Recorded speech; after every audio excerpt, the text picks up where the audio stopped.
KS Prasad గారు, వీళ్ళ జగన్ నాటకాలని రాస్తారు, వార్తలు రాస్తారు. వీళ్ళు ఆడుతున్నటువంటి నాటకాలు ఏంటో అర్థం కావట్లేదు. 1వ తారీఖు వస్తోందంటే ఈ రకమైనటువంటి కుట్రలు చేస్తున్నారు. జగన్ నాటకం అంట బ్యాంకు ఖాతాల్లో జమ చేస్తున్నారట.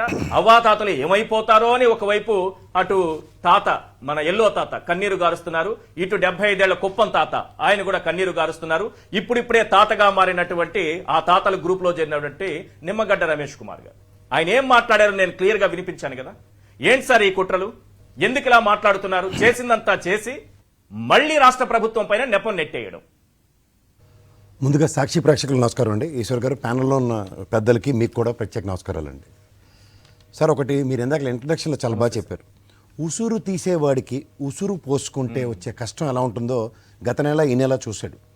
అంచేది ఏంటంటే ఉసురు తీసేవాడికి ఉసురు పోసుకోవడం చాలా కష్టంగానే ఉంటుంది. ఎందుకంటే 64,49,000 మంది, 65,49,000 మంది పెన్షన్దారులు లబ్ధి పొందుతున్న వాళ్ళ ఉసురు పోసుకోవడం చాలా కష్టతరంగా ఉంది. అందుకని ఏంటంటే వీళ్ళ ఈ ముసలోళ్ళందరూ ఈ పచ్చళ్ళతో కలిపి చేస్తున్న దాష్టికానికి మీకు ఒక చిన్న విషయం చెప్తా సార్. డీబీటీ పథకం ద్వారా ప్రతి పథకానికి బటన్ నొక్కి పంపిస్తున్న జగన్మోహన్ రెడ్డి గారికి ఆయన ట్రాక్ రికార్డ్ చెక్ చేస్తే ఈ పెన్షన్స్ విషయంలోనే స్పెసిఫిక్గా ఈ వాలంటరీ వ్యవస్థతో కోఆర్డినేట్ చేసి పెద్దవాళ్ళకి ఇంటికి పెన్షన్ ఇచ్చే కార్యక్రమానికి కారణం ఏంటి తెలుసా సార్? వాళ్ళ యొక్క నిస్సహాయ స్థితికి ఒక చేయూతగా. అందుకే వాలంటరీ వ్యవస్థ కూడా ఒక ఆందోళన తీసుకుని ఒక సర్వీస్ చేస్తుంది. ఎందుకు తెలుసా సార్? నేను కూడా విలేజ్లు తిరిగి వచ్చాను. మండల స్థాయిలో తప్ప ఏటీఎం సెంటర్లు ఎక్కడా లేవు. ఇవాళ ఈ నరేంద్ర మోడీ, ఈ బీజేపీ ఎన్డీఏ గవర్నమెంట్ ధర్మం అని డబ్బులు ఉన్న వాళ్ళని కూడా ముష్టివాళ్ళని చేసిన ఉదంతం వీళ్ళకే చెల్లింది. మీరు 10 ఏటీఎంలు తిరగండి, ఒక ఏటీఎంలో డబ్బులు దొరుకుతాయి మీకు. అది ఇక్కడ సిటీలోనే అదే పరిస్థితి. రూరల్ ప్రాంతాలు అయితే చెప్పే అక్కర్లేదు. ఎందుకంటే వాళ్ళకి నిద్ర లేచినప్పుడు వెళ్ళి ఆ ఏటీఎంలో డబ్బులు పెడుతున్నారు, అప్పటిదాకా డబ్బులు ఉండవు. ఈ పరిస్థితుల్లో వీళ్ళు నిన్న సచివాలయ వ్యవస్థకు వచ్చి డబ్బులు తీసుకోవడానికే తీవ్ర ఇబ్బందులు ఎదుర్కొని 33 మంది ప్రాణాలు పోయిన తర్వాత ఇప్పుడు ఈ ప్రక్రియలో మీరు ఇందాక చెప్పినట్టు 45,38,000 మందికి డైరెక్ట్ అకౌంట్లో కనుక ఇస్తే వాళ్ళ మండల హెడ్ క్వార్టర్స్కి వచ్చి ఏటీఎంలో డబ్బులు డ్రా చేస్తే 2 ఉపద్రవాలు ఉన్నాయి. ఈ బ్యాంక్ వాళ్ళు మన దగ్గర రక్తం ఎలా తాగుతున్నారో మీకు తెలుసు కదా. వీళ్ళు చేతకంతనానికి ఏటీఎం 5 సార్లు వాడిన దానికి, లేదా మినిమం బ్యాలెన్స్ మెయింటైన్ చేయడం దానికి, ప్రతి దానికి డబ్బులు గండి కొడుతూనే ఉంటారు. ఈ అపార్ట్ ఫ్రమ్ దట్ ఈ 3,000 దానిలో ఎన్ని డబ్బులు వాళ్ళు గుంజుకుంటారో కొన్ని సీజ్ అయిన అకౌంట్లు ఉంటాయి. ఇవన్నీ ప్రక్రియలకి అనుసంధానించుకొని చేస్తున్న ఒక వికృత క్రీడకి నిమ్మగడ్డ రమేష్ అన్నోడు ముసలోడయ్యి రిటైర్ అయిన తర్వాత కూడా ముసలి వాళ్ళ పట్ల ఎంత బాధ్యతారాహిత్యంగా వాడు ప్రవర్తిస్తున్న దానికి ఖచ్చితంగా ఇది ఆక్షేపణీయమే సార్. ఎందుకంటే ఈ మండు టెండలు 40 పైచిలిక డిగ్రీల ఎండ ఉన్న దగ్గర ఈ పెద్దవాళ్ళ మీద కనీస కనికారం లేకుండా ఇవాళ అచ్చని పచ్చపొసలాగా పతిరోత శిరోమణలాగా చంద్రబాబు నాయుడు నిన్న ప్రెస్ మీట్ పెట్టి ఏ ప్రాతిపదిక మీద డైరెక్షన్స్ ఇస్తున్నాడు సార్ వీళ్ళందరికీ. ఆ చీఫ్ సెక్రటరీ మీద కడుపుమంటే ఏంటంటే నిన్న లాస్ట్ మంత్లో జరిగిన ఇంత ప్రక్రియ ఎక్కడా ఒడిదుడుకులు ఆ 33 ప్రాణాలు పోవడం తప్ప మిగిలిన వాళ్ళందరికీ బ్రహ్మాండంగా నెగోషియేట్ చేసి సచివాలయ వ్యవస్థ త్రూగా చేయగలిగారు. ఈ సచివాలయం అనేది కూడా జగన్మోహన్ రెడ్డి గారి ఆధ్వర్యంలో కట్టబడింది కాబట్టి మళ్ళీ ఎక్కడ పేరు వస్తుందో అని చెప్పి బ్యాంక్ ఖాతాలకు మళ్లించడానికి మళ్ళీ ఎలక్షన్ కమిషన్కి నిద్రలేపి ఈ విధమైన డైరెక్షన్లు ఇవ్వడానికి ప్రయత్నిస్తున్నారు. కారణం ఏంటో తెలుసా సార్? వీళ్ళకున్న ఏకైక అస్త్రం ఏంటంటే క్లియర్ గా ఒక విషయం చెప్పండి సార్. ఇది ఈసీ డైరెక్షన్స్ ప్రకారమే రాష్ట్ర ప్రభుత్వం చేసిందా లేదా? రెండోది, నిమ్మగడ్డ రమేష్ కుమార్ నాకు ఎటువంటి అభ్యంతరం లేదు, నేను ఇదే ఫిర్యాదు చేశాను, బ్యాంకు ఖాతాల్లో వెయ్యాలి, నడవలేని వాళ్లకు రాలేని వాళ్లకు ఇళ్ల దగ్గరికి వెళ్ళి ఇవ్వాలి. ఇప్పుడు రాష్ట్ర ప్రభుత్వం చేస్తోంది అదే కదా. ఈ నిమ్మగడ్డ మాట్లాడిన మాటలే కదా, నెల క్రితం మాట్లాడిన మాటలు ఇప్పుడు ప్లే చేశాను సార్ నేను.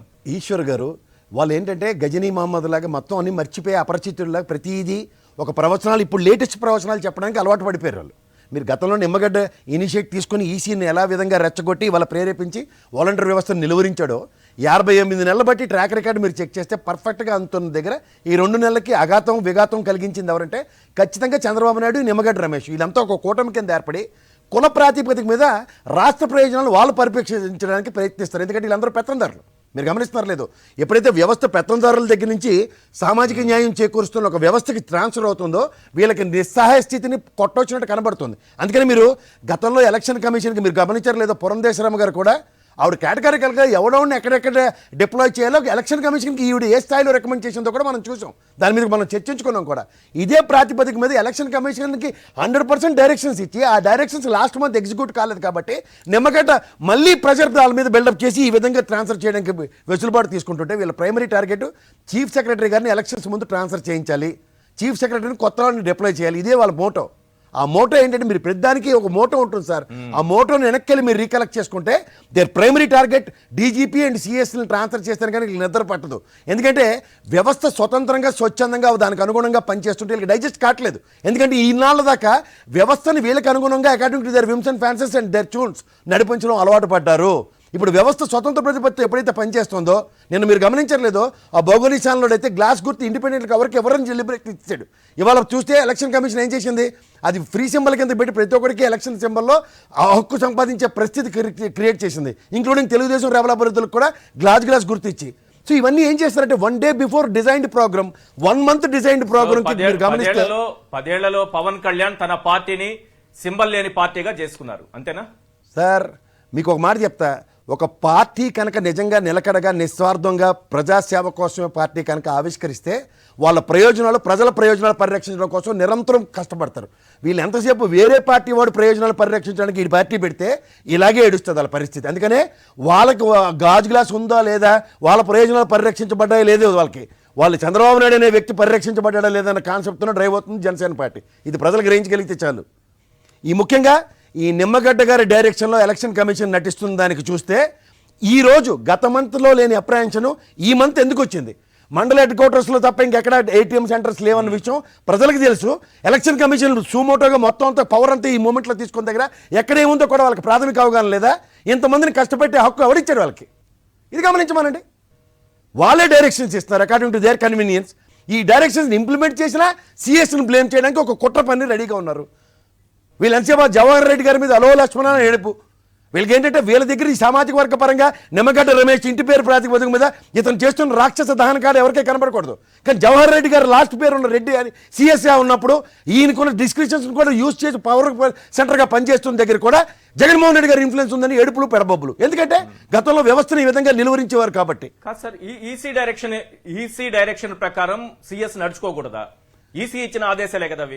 అదే చెప్తున్నాను సార్, ఈసీ డైరెక్షన్ అన్నా సరే జవహర్ రెడ్డి గారు ఉన్నారు కదా, నిమ్మగడ్డ రమేష్, మీరు అందులో చౌదరిని పోల్చుకోలేరు కదా.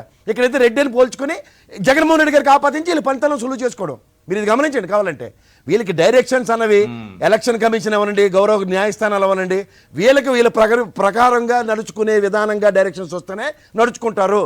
లేదంటే వీళ్ళు కులాలు మతాలు ఆపాదించి వీళ్ళ పబ్బం గడుపుకోవడానికి మాత్రమే వీళ్ళు విశ్వవిక ప్రయత్నం చేస్తూ ఉంటారు. ఇది గమనించమండి ప్రజల్ని. ఇది under the direction of election commission ప్రకారం ఇచ్చిన డైరెక్షన్లో ఇవాళ అకౌంట్లో ఏమన్నది ఇవ్వాలే. గతంలో ఉన్న వ్యవస్థను ఇప్పుడు చూడండి, నిన్న చంద్రబాబు నాయుడు ఏ ప్రాతిపదిక మీద అండి ప్రెస్ మీట్ పెట్టి వ్యవస్థలో ఎవరెవరు ఉన్నారో ఆ ఎంప్లాయీలు తీసుకెళ్ళి ఇవే పని వాళ్ళకి. ఎలక్షన్ కమిషన్ ఏం పనులు చేస్తుందో తెలీదా? 14 ఏళ్ళు ముఖ్యమంత్రి కదా ఆయన, 22 సంవత్సరాలు పార్టీ పవర్లో ఉంది కదా. ఎలక్షన్ కమిషన్ సిబ్బందిని ఏ విధంగా వాడుకుంటుందో, ఏ విధంగా ట్రైనింగ్ సెక్షన్స్ ఉంటాయో అవగాహన లేదా? ఉద్యోగుల ద్వారా ఇవ్వచ్చు సార్. మీకు వీళ్ళకి ఎలా అంటే పొత్తులు కుదిరిదాకా ఫస్ట్ ఫేజ్లో అవ్వాల్సిన ఎలక్షన్ 4th ఫేజ్లో బెటర్ కదా మంది.